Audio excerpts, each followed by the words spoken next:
Welcome to this edition of the Million Dollar Mastermind podcast. This is where we pick the brains of high achievers from all walks of life and get their hard-earned, real-world insights on winning. I'm your host, Larry Weidel.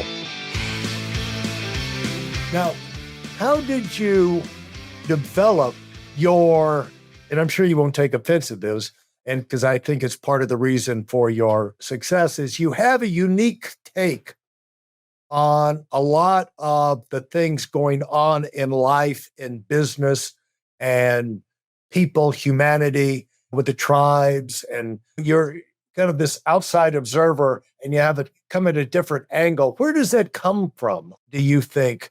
Or what gives you that? It's like you're sitting in a different place than everybody else is sitting from, and you like see something and you speak to it, and everybody goes, oh yeah, that's it. That's it. So where does that come from? Well, first, it's hard for me to imagine taking offense at that. That's my job. Yeah. And I wasn't born with it. It's just a choice. Anyone can do it. And so how did you develop it yourself? Did you say, like, when I'm writing, if I'm going to write a lot of books, I've got to have something unique or distinctive or useful to say? And did this come from your knowledge of what these editors were looking for inside the company or something, or No, this has nothing people, to, or what? it has nothing to do with writing books. I only write books because I have no choice. It has to do with being an engineer and a game designer. That what I write about in This Is Strategy is that a game is any situation with players, rules, and outcomes. And so getting on a plane when there's a storm from Atlanta to JFK is a game, because you can decide to switch airports. You can decide to rent a car. You can decide to find 10 other people and charter something. You can decide to get on a train. These are moves that you can make in a game. So if you think about the games that are all around us, you realize that there are strategies available that other people aren't using. And that's what I do. I noticed that. I've been doing that since I was 12.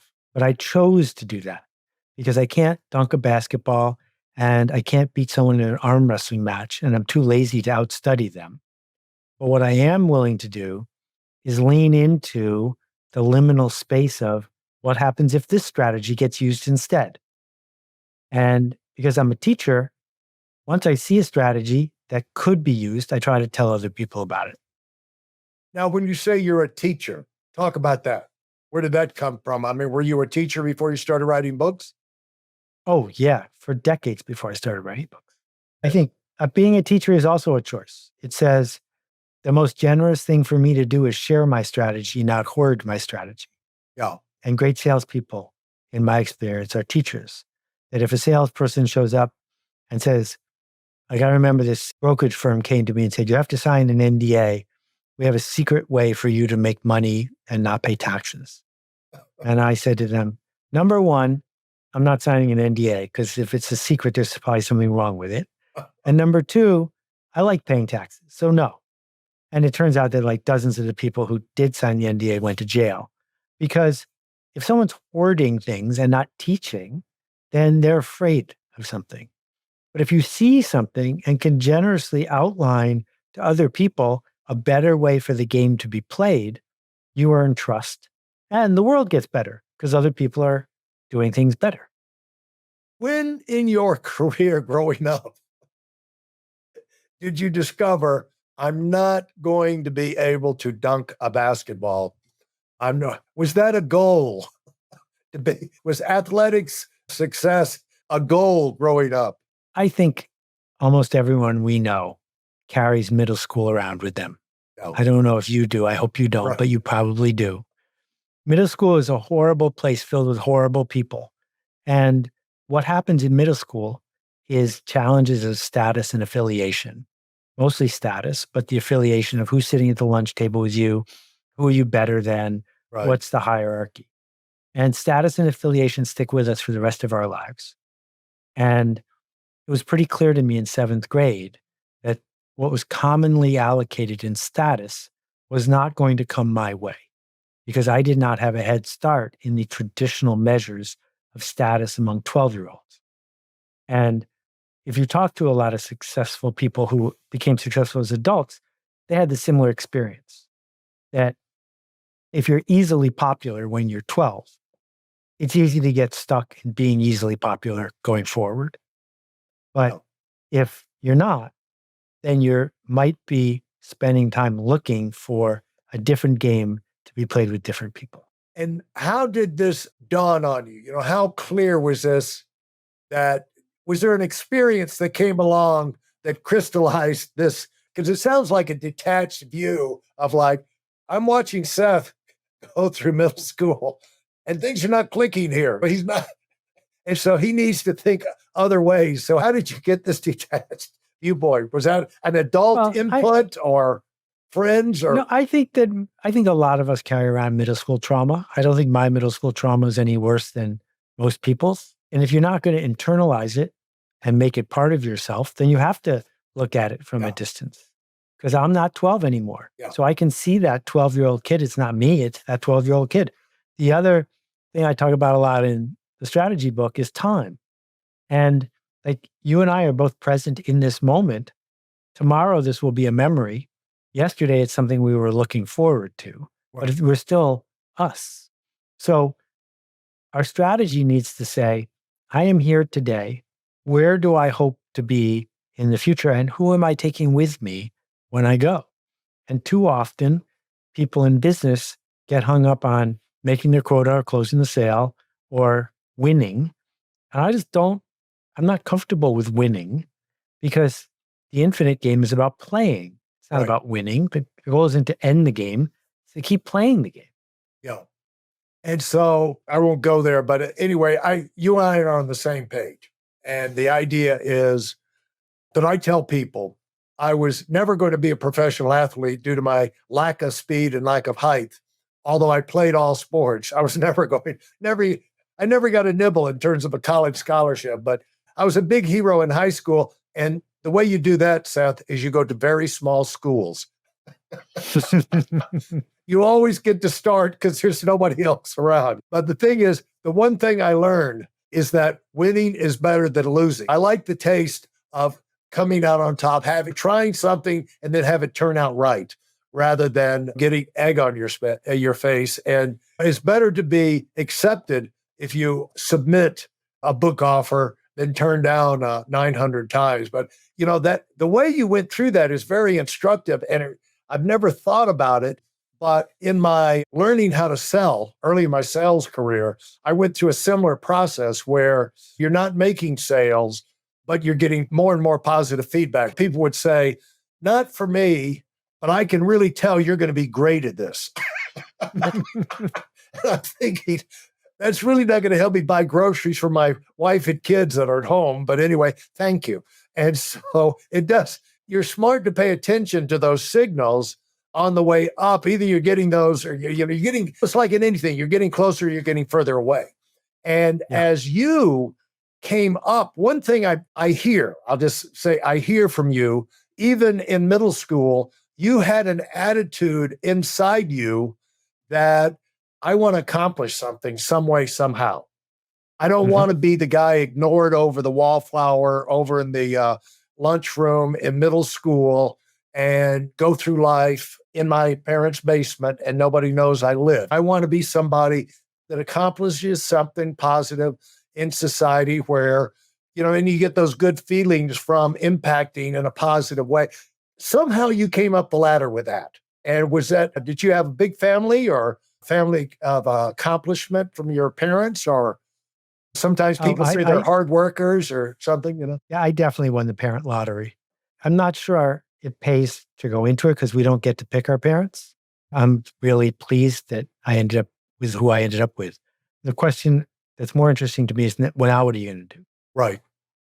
And now what are you going to do in a world where everyone has a microphone, everyone has a camera, everyone has the ability to connect with anybody else out of 3 billion people on the planet?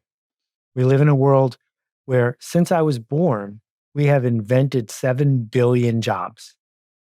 And the question is, what will we do with these tools, this leverage, this privilege?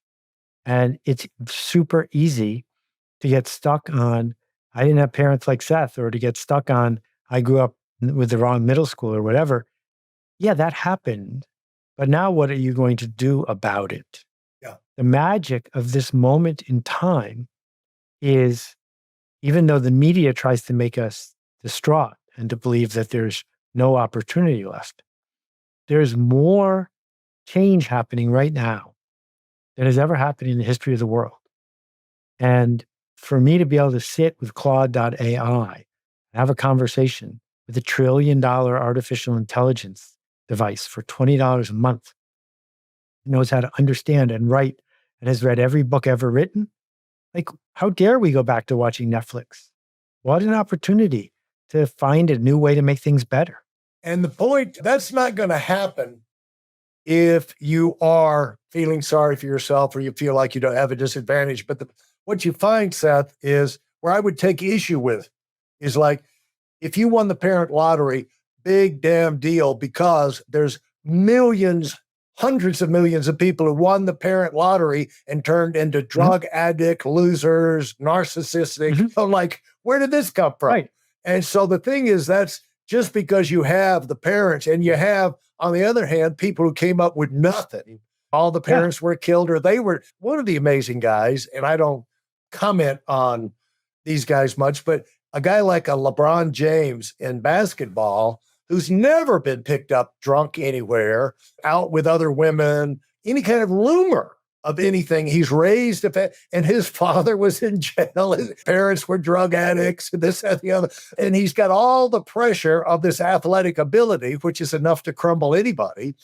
Lynn Bias elected in Maryland. He was the #1 draft pick by the Boston Celtics, and he celebrated by going and overdosing on cocaine. He never made it through the night. There are people like the LeBron James, which I don't agree with everything he does, but I mean, they're just heroic and somehow they rise above. And so what people need to realize, there's enough things going for you out there, tools where you don't need, as you know, people have done this in the past without all these advantages. And now the kind of things, it seems like you have a compulsion to wake people up to possibilities.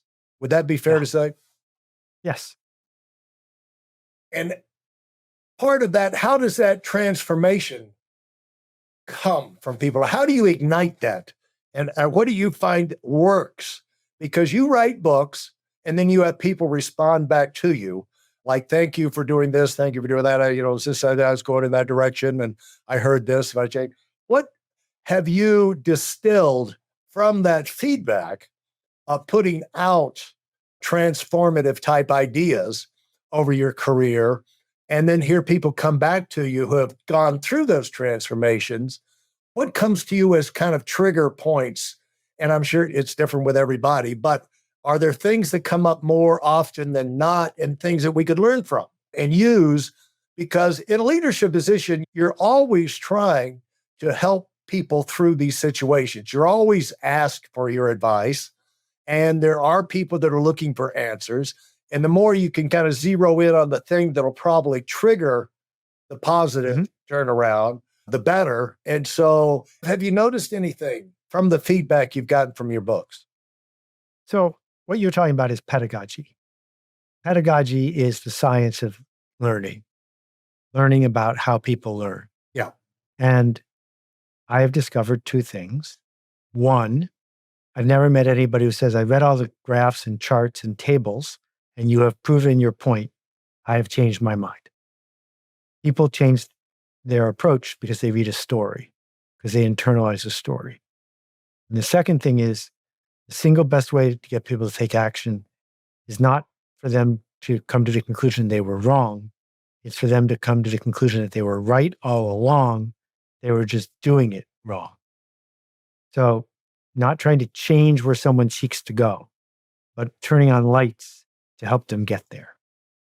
And those two things, a story that turns on lights and helps people get to what they've always wanted, that's my pedagogy. That is what I do over and over again. So give me an example of how you've done that in a recent book or in recent books or your current book. So there are plenty of people who want certain metrics of conventional success, more sales, more income, more profit, more revenue. And they're surrounded by people who are hustling or spamming or just manipulating folks. And if I can tell them a story of how someone earned permission, built an email asset, was able to contact those people over time and take them on a journey, and then the outcome of that is the business did really well, someone doesn't have to say, oh, I want my business to do well. Yeah. Because they've already said that. Right. They're saying, oh, that's the express lane. I'm going to get out of this bumper to bumper traffic following all the bottom feeders. And I'm going to do this other thing. It might be hard, but I see the journey now. Yeah. Well, you have backed your way into why I do this podcast. Tapping in the stories of the people, because everybody's story is different. It's like, how do you put a rock band together? Unless it's a boy band or a girl band and there's a machine or rock, how you come up with a rock band, and they're all amazingly unique, different stories, but they're informative because you may not be able to copy the whole thing, but you can copy steps, and you might be stuck at the same point this band was stuck at certain points along the way. And their idea may not resonate with you, but it may trigger an idea or an alternate approach that you hadn't thought of yet.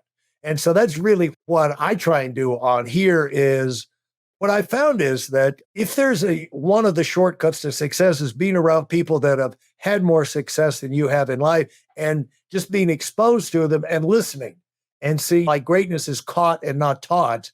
You're around it. It can kind of get in your head. And it's like, oh, yeah. But it's, if you go to them and say, you're wrong on this, they're not going to listen to you. But if they hear something over there, they can tell themselves, I was wrong on that, or I need to look at this a different way. And this is more to my advantage. I wasn't thinking about it that way. And I've had many of my friends that were more successful than me 30 years ago. And they did things that I knew they did them. I couldn't get myself to do what they did.